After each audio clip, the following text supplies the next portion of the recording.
Hi everyone, Ellen Canner back here. How's your December going? I know we are all trying to celebrate and I love that. And I know a lot of us are enjoying sweets and I understand that, but I'm always desperate to get people to eat greens. Especially now in winter, we need really good food to support us through this crazy time. So I thought I would make something green, great, easy, delicious. Kale toast. Same concept of avocado toast. It's avocado and toast. Kale toast, as you might expect, is kale and toast. But I think it's so much more.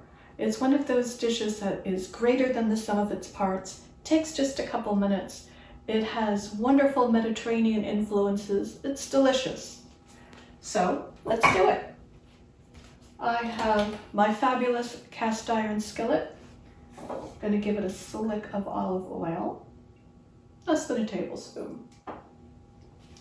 And someone asked me if you can do this with spinach. Totally you can. And it will cook even quicker. This is 5 cups of kale, which I have chopped up. Nice, fresh dinosaur kale from local farmers, because it's growing season in Miami. And I have clove of garlic minced, and I like to add a pinch of red pepper flakes just to get things lively. And when that starts to sizzle and brown, I'll add my kale. This is half a bunch of kale, which I chopped up. You get so much with kale. You get goodness, you get bounty, it's wonderful. So I don't know if you can hear the garlic talking, but it's meeting the heat from the pan and the olive oil. And I'm going to see if I can show you.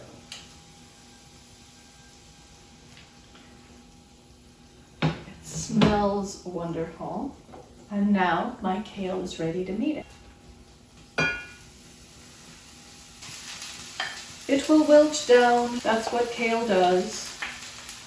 You know, I was all over the kale chip phenom of a few years ago, mostly because I'll do anything to get you guys to eat greens. But even then, I felt like it wasn't enough. Like, you're gonna have a couple chips and not get too excited. What I like about this dish is it's something you can sit down and eat with a knife and fork. And I am gonna bring my 5 cups of kale to you and show you we are less now. The first time I had a version of this dish was at an iconic San Francisco cafe, Zuni Cafe, with a chef I had just a huge culinary crush on, Judy Rogers, the late great. And my other favorite cookbook author, Paula Walford, has a recipe like this in her book. I think it's Slow Cooked Mediterranean. Wonderful, wonderful. Again, it's not a whole lot of fuss, but boy, is it fabulous. I'm going to squeeze in 1/2 a lemon. This is just like a fabulous juicy lemon.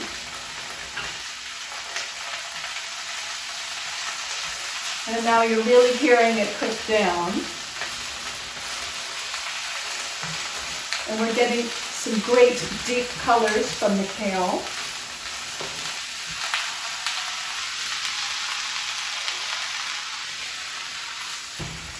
And in a minute, we're going to be done. In fact, I'm going to turn it off because I know my cast iron pot will still keep the heat.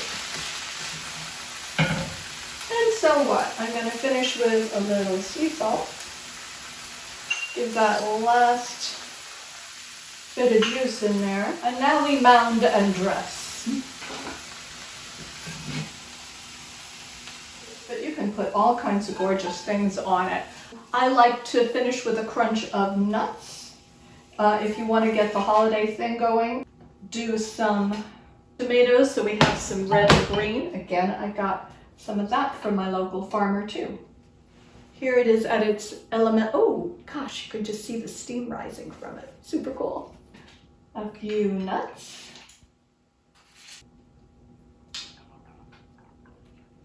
A few tomatoes from my local grower.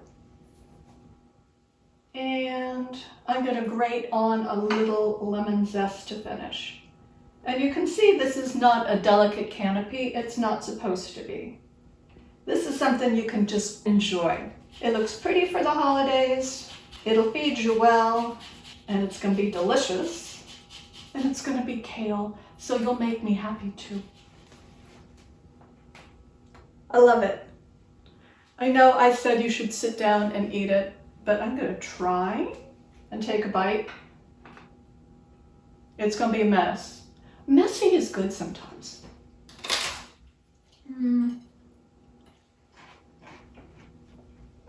I want to tell you what I'm getting here. First, I just got to say, wow, it's good. Now I'm going to just give you a little bit more.